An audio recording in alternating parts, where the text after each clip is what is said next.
Assalamualaikum warahmatullahi wabarakatuh dan selamat pagi. Kita jumpa lagi tingkatan 2, 2 ARD. Kita sambung tajuk kita iaitu pengangkutan awak, pengangkutan di Malaysia. Tajuk kita hari ini adalah kepentingan pengangkutan darat, udara dan air di Malaysia. Kita pergi satu persatu. Okey. Kepentingan pengangkutan darat yang pertama adalah membawa penumpang dan barangan, memudahkan mobiliti penumpang dan mempercepat proses mengangkut bahan mentah ke kilang atau pasaran. Contohnya melalui lebuh raya utara selatan. Contoh, kita ada kereta nak pergi daripada Johor ke Kedah melalui lebuh raya utara selatan ni. Dia dapat mempercepatkan proses. Contoh kilang untuk bahan mentah daripada Gurun, Kedah mengangkut baja, contoh ke Johor dan sebagainya, Kelantan. Ini dapat mempercepatkan proses. Seterusnya, yang kedua adalah membangunkan bandar satelit.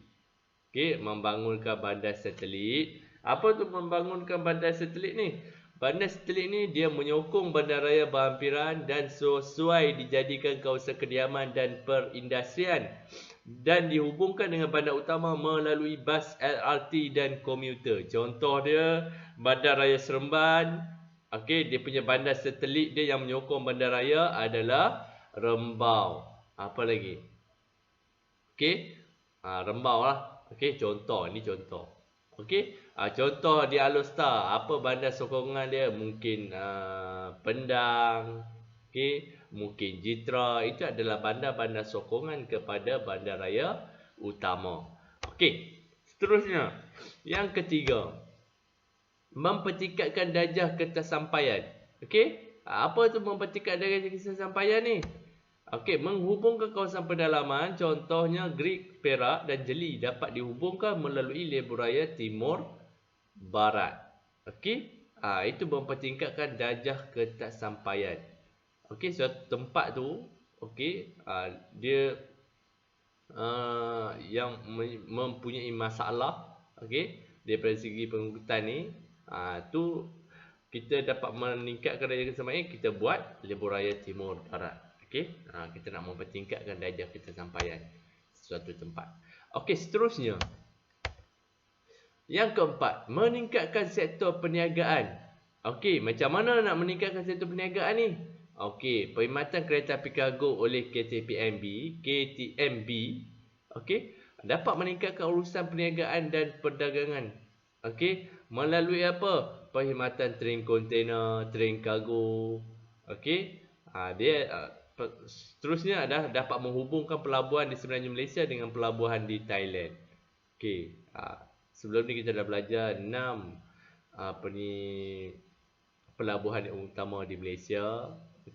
Contoh dia di Sarawak, apa pelabuhan di Sarawak, iaitu gas asli. Apa kepentingan pelabuhan di Kelang? Dia merupakan pelabuhan yang utama di Malaysia lah. Dia ada dua terminal. Seterusnya, yang kelima, pembangunan wilayah koridor ekonomi. Apa tu? Menarik pelabur asing dan memberi tumpuan kepada pelabur tempatan. Contoh dia. Kerajaan nak buat wilayah ekonomi pantai timur, iaitu ASA, Sarawak Corridor Renewable Energy Score dan juga Sabah Development Corridor SDC. Ini adalah ada 3 contoh untuk pembangunan wilayah koridor ekonomi ya. ASA, Score dan juga SDC.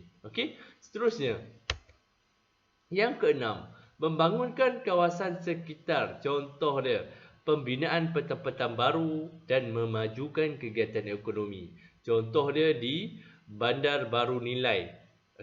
Akibat lebuh-raya antara KL dan juga dengan Seremban. berlaku ada kawasan contoh bila buat lebuh raya Seremban ke KL ni akan ada wujud dia satu kawasan sekitar atau pertempatan baru lah. Yang bagi contoh ni adalah di Bandar Baru Nilai. Okey. Okey, seterusnya. Okey, kepentingan udara pula. Tadi adalah kepentingan darat. Kepentingan pengangkutan darat di Malaysia. Okey, yang kedua, kepentingan pengangkutan udara, iaitu menggalakkan integrasi nasional. Okey, menggalakkan integrasi nasional, menghubungkan Semenanjung Malaysia dengan Sarawak dan Sabah. Okey, menggalakkan integrasi nasional, menghubungkan Malaysia dan dengan Sarawak dan Sabah. Okey. Yang kedua, meningkatkan darjah ketersampaian, membawa penumpang, mengangkut barangan, menggalakkan pelancong serta menghubungkan kawasan pedalaman dengan bandar. Yang kedua adalah menjimatkan masa perjalanan. Okey. Contoh, daripada Semenanjung nak pergi Sabah dan Sarawak, okey. Dia daripada KL ke Sabah mengambil masa 2 jam 30 minit.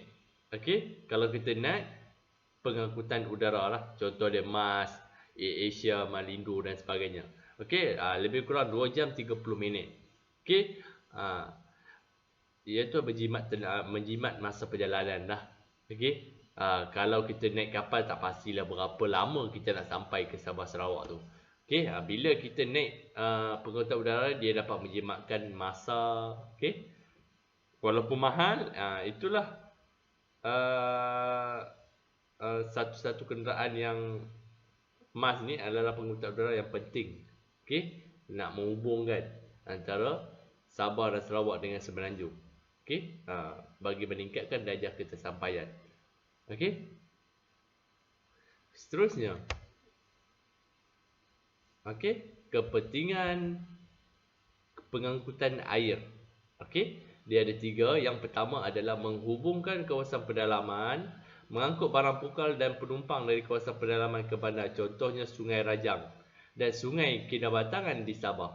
Okey, Sungai Rajang ni adalah sungai terpanjang sekali di semenanjung Malaysia. Okey, Sungai Rajang. Okey. Dan merupakan sumber orang panggil untuk mengangkut penumpang, okey, dan barang-barang pukal lah. Okey. Seterusnya yang kedua adalah membawa penumpang dan barangan. Membawa pelancong ke destinasi pelancongan. Contohnya Sungai Tembeling Pahang untuk membawa pelancong ke Taman Negara. Ini contoh. Yang kedua, membawa barangan. Contohnya perkhidmatan feri Labuan Menumbuk. Okey, contoh nak membawa barang daripada Labuan ke Menumbuk, dia menggunakan perkhidmatan feri lah. Okey, atau perkhidmatan bot seperti ke Pulau Tioman dan juga Pulau Langkawi. Okey, contoh daripada Kuala Kedah nak pergi ke Pulau Langkawi, dia menggunakan perkhidmatan bot atau feri. Okey, ini adalah kepentingan lah pengangkutan air di sesuatu tempat.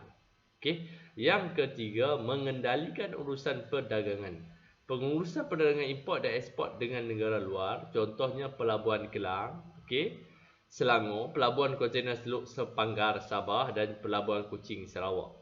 Okey, kos pengangkutan lebih murah serta penyediaan ruang kargo yang luas bagi mengangkut barangan pukal. Okey. Nah, ini adalah contoh 3 pelabuhan yang penting. Okey. Nak mengangkut barang-barang pukal lah.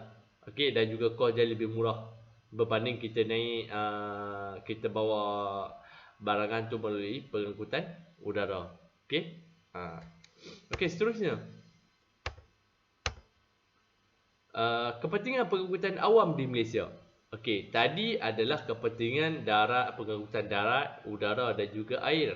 Okey, ni kita pergi 5.6 iaitu kepentingan pengangkutan awam di Malaysia. Dia ada 6.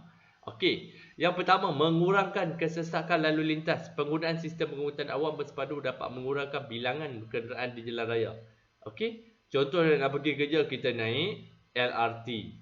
Okey, ni kita nak mengurangkan kesesakan lalu lintas. Kita naik bas awam.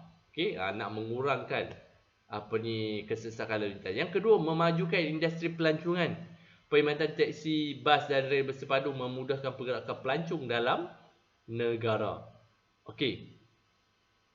Contoh perkhidmatan sekarang ni adalah e-hailing lah. Okey, e-hailing ni atau Grab ke. Okey. Itu adalah satu perkhidmatan yang sekarang ni bila menggunakan sistem online. Okey. Terus dia datang dekat rumah. Dia datang ambil kat rumah, dia datang ambil tempat yang kita nak pergi dan sebagainya. Okey. Dia nak memajukan industri pelancongan. Yang ketiga adalah mengurangkan kos. Penggunaan kenderaan awam ni lebih murah berbanding dengan penggunaan kenderaan persendirian, betul? Okey. Contoh kita naik kenderaan sendiri, okey, memerlukan kos minyak dan sebagainya. Ini kita perlu bayar tambang, mengurangkan kos lah, lebih murah. Kita naik bas dan sebagainya. Kita nak mengurangkan kos. Yang keempat, mempertingkatkan daya ketersampaian. Pengguna awam memudahkan kita sampai ke destinasi yang dituju dengan cepat dan mudah lah. Okey. Okey, dia dapat meningkatkan. Contoh kita nak pergi kawasan luar bandar. Okey, daripada bandar ke luar bandar ada pengangkutan awam. Okey, dia dapat meningkatkan darjah ketersampaian. Okey, mengurangkan pencemaran udara. Penggunaan pengangkutan awam seperti rel bersepadu ni dapat mengurangkan pembebasan asap kenderaan kerana menggunakan tenaga elektrik. Okey, sekarang ni banyak kenderaan yang menggunakan tenaga elektrik. Okey, menggunakan inilah cas. Okey, cas elektrik lah. Okey, seterusnya yang keenam, mewujudkan peluang pekerjaan. Perkhidmatan teksi, bas dan rel bersepadu menawarkan pelbagai peluang pekerjaan kepada penduduk tempatan. Okey, sekarang ni e-hailing melalui tempahan daripada ni. Sekarang ni banyak sudah perkhidmatan selain teksi yang buat yang dilakukanlah. Okey, yang dilakukan dia dapat mewujudkan banyak peluang pekerjaan. Okey, seterusnya kita pergi kepada 5.7 amalan pengangkutan lestari. Okey, macam mana kita nak mengamalkan kepentingan sistem pengangkutan yang lestari ni? Dia ada 6, iaitu mengurangkan kos bahan api, meningkatkan keselamatan pengangkutan awam, mengurangkan hakisan, meminimumkan kemusnahan flora dan fauna, mengurangkan pelepasan bahan pencemar ke udara dan mengelakkan kesesakan lalu lintas. Okey, bila kita mengamalkan sistem pengangkutan yang lestari ni, okey, ini kepentingan dia. Okey, dia dapat mengelakkan lalu lintas dan sebagainya. Dia ada 6. Okey, apakah amalan pengangkutan lestari ni? Okey, kita pergi satu persatu. Okey, amalan pengangkutan lestari ni dia ada 3. Yang pertama adalah penggunaan kereta elektrik dan hybrid, memelihara alam sekitar dengan mengurangkan pembebasan gas karbon monoksida, menyimatkan penggunaan bahan api. Okey, sekarang ni banyak sudah kenderaan yang menggunakan tenaga elektrik dan hybrid ni. Okey, ada juga Honda Civic Hybrid. Okey, dia menggunakan tenaga elektrik dan sebagainya. Okey, gas. Okey, yang kedua, berkongsi kereta, mengurangkan bilangan kenderaan di jalan raya, mengurangkan bebasan gas karbon monoksida dan ke udara. Contoh ni, kita nak pergi tempat kerja. Okey, kita kongsi kereta. Okey, kongsi kereta. Okey, bagi mengurangkan bilangan kenderaan di jalan raya. Okey, seterusnya yang ketiga, penggunaan pengangkutan awam. Okey, tadi kita tengok kepentingan kan. Kepentingan pengangkutan awam. Ini adalah satu amalan, adalah penggunaan lestari lah. Okey, bagi mengurangkan kesesakan lalu lintas. Penggunaan pengangkutan awam mengurangkan masalah kesesakan lalu lintas. Pengangkutan awam percuma oleh pihak kerajaan, contohnya perkhidmatan bas bandar Go KL dan bas Muafakat Johor. Okey, banyak ni Pulau Pinang pun dah buat bas free percuma lah. Okey, kepada rakyat Pulau Pinang. Okey, KL pun dah buat. Okey, Johor pun dah buat melalui bas Muafakat. Okey, ini dapat mengurangkan kesesakan lalu lintas. Okey. Okey, seterusnya. Ini adalah terakhir sekali. Okey, adalah soalan. Okey, saya bagi 3 soalan supaya kamu jawab. Okey, dalam buku kamu lah. Okey, selepas kamu buat nota. Okey, kamu kena buat nota kepentingan darat, udara dan air. Yang kedua adalah kepentingan pengangkutan awam. Okey, yang ketiga adalah amalan pengangkutan lestari. Okey, saya nak kamu salin. Selepas kamu salin, terus kamu jawab soalan tiga-tiga soalan ni yang saya paparkan ni, kamu jawab. Selepas tu kamu hantar dalam grup yang telah diwujudkan. Okey, saya tak nak kamu hantar personal, kamu terus hantar melalui WhatsApp group. Okey. Terus hantar, tak kisahlah sampai pukul berapa. Okey, saya terima je. Okey, kamu siapkan. Nanti apa-apa hal kamu terus WhatsApp saya. Kalau ada masalah dan sebagainya, kamu terus WhatsApp saya akan saya akan balaslah. Okey, segala kekeliruan yang kamu hadapi ya. Okey? Okey, seterusnya last sekali daripada saya, sekian terima kasih. Kita jumpa lagi pada minggu hadapan dengan tajuk yang baru. Okey? Sekian. Assalamualaikum warahmatullahi wabarakatuh.